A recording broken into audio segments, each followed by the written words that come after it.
Hi, I'm just working away here on your Ariens snowblower. I just want to go over with you all of the problems that I found with it.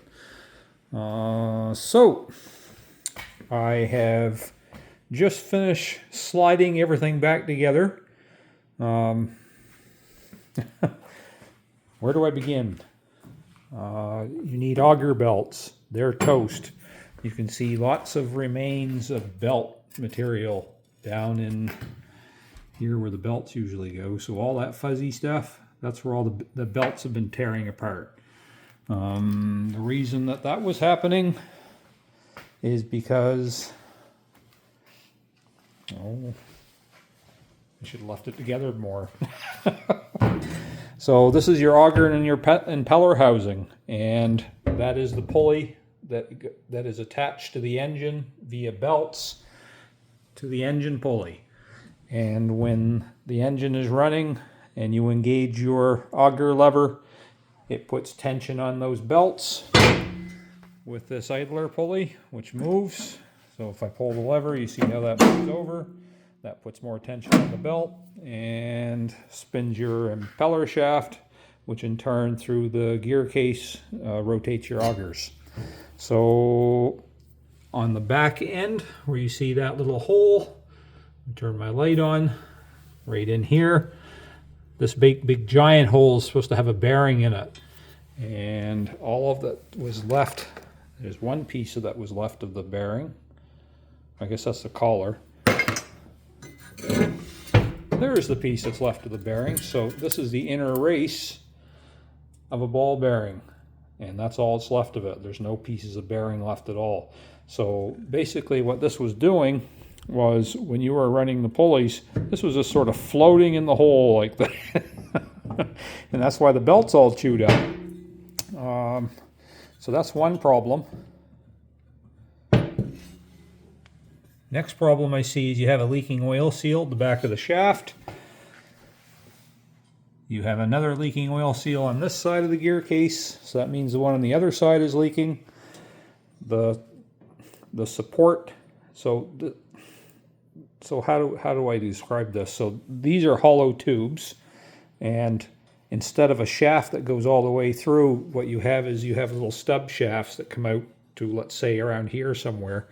And if I rotate your auger, you see those are the holes through the stub shaft and through the auger tube that your shear bolt goes through. So you had one broken shear bolt on this side. I removed the other one just so I could rotate things.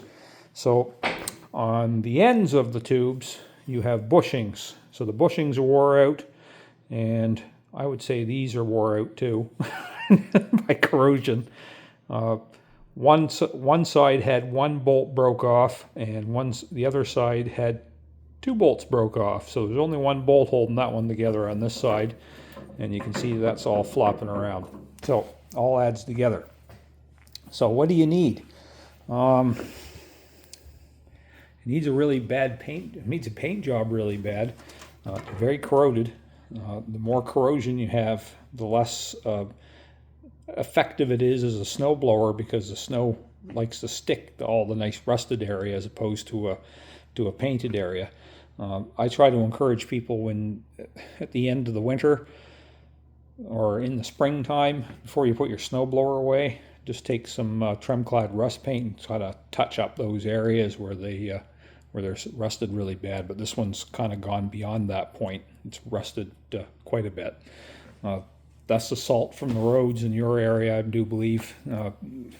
Just because of where you live, you're going to get a lot of that salt and stuff that's going to be in the snow, and it corrodes the heck out of them. You have the same issue going on in the chute and all that. On the engine, it's all over it. Excuse me. So, anyway, this will have to be all disassembled. New seals put in the gear case. I'll have to pop the top off, put new synthetic gear oil in it. I imagine it's probably low by the looks of things, but it is still rotating, so that's a good thing. Going to need new bushings on the end of the auger tubes. Going to need the new support posts that they ride on. You're going to need a new bearing. You're going to need possibly a new retainer on the back side.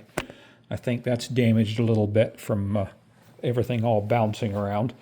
I'm going to need new belts, and I also noticed that probably because the way everything was sort of floating around and bouncing, there's a section on the drive belt that has a chunk missing out of it where it looks like it maybe hit the spring or something like that. So I would suggest that you put a new one of those on as well. So not going to be a cheap repair.